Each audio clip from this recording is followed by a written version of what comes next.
Bienvenue sur Cap sur l'humour, le podcast qui place l'humour au centre de ton quotidien, de ton bien-être et efficacité. Je m'appelle Christophe Tricard, voici ma chronique des objets se marrent, avec des pantoufles, des téléphones et autres ustensiles qui réfléchissent. Bon, sérieusement, je te raconterai des histoires loufoques avec une réflexion décalée de notre époque.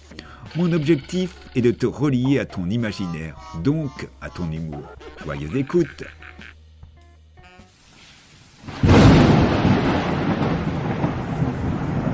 Ah, je suis en colère.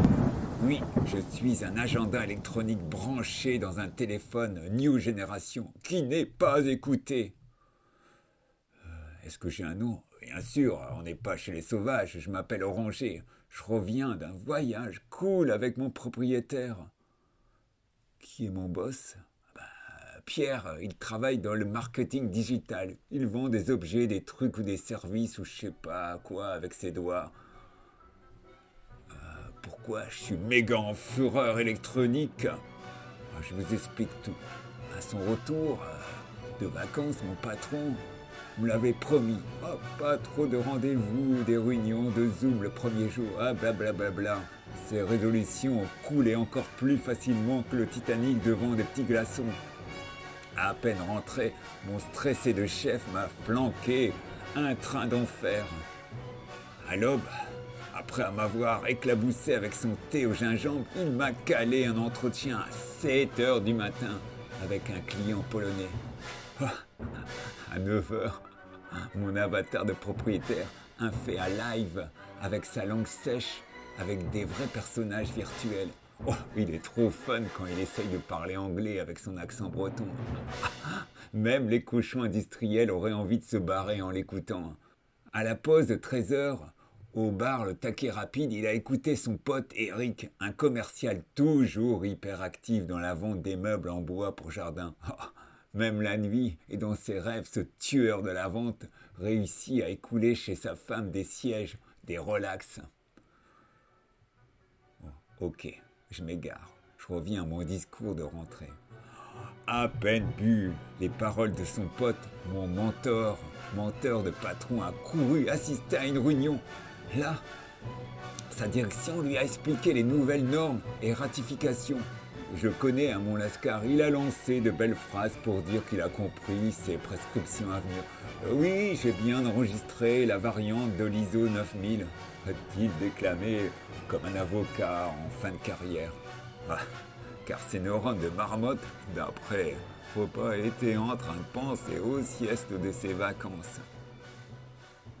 Pour conclure la journée, ce gros nigo a galopé à l'autre bout de la ville pour rencontrer un prospect qui lui fait miroiter de signer un contrat faramineux, mais dans 6 mois. Face à toutes ces horreurs, j'ai dit stop et stop.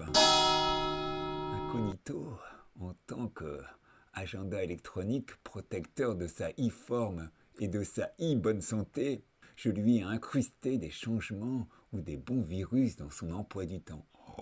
Je suis content dans mon one shop ou coup in French. Sans blague, je lui ai conçu une rentrée plus cool.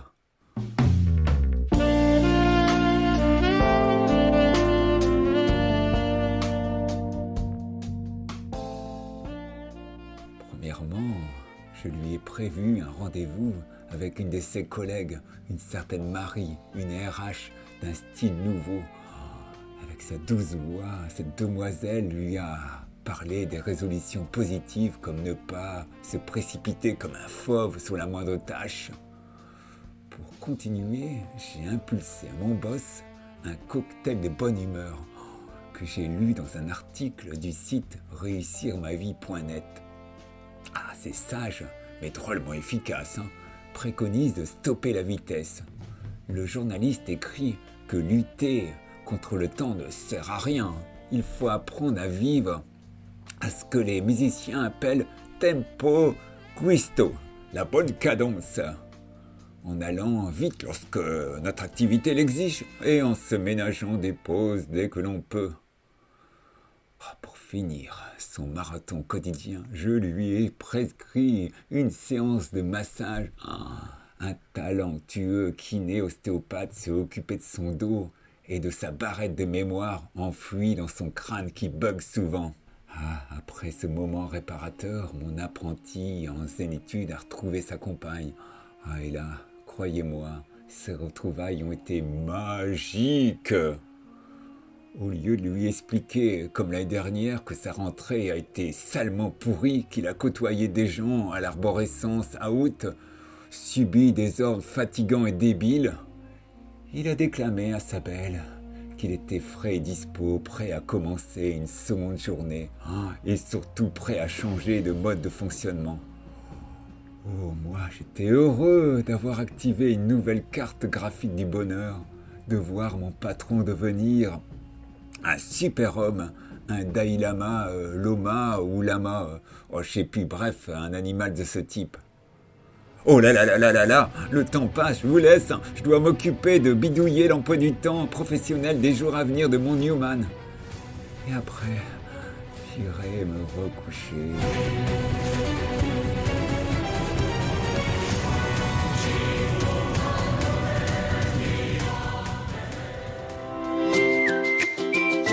Si ma chronique t'a sérieusement fait marrer, laisse-moi un commentaire 5 étoiles sur Apple Podcast.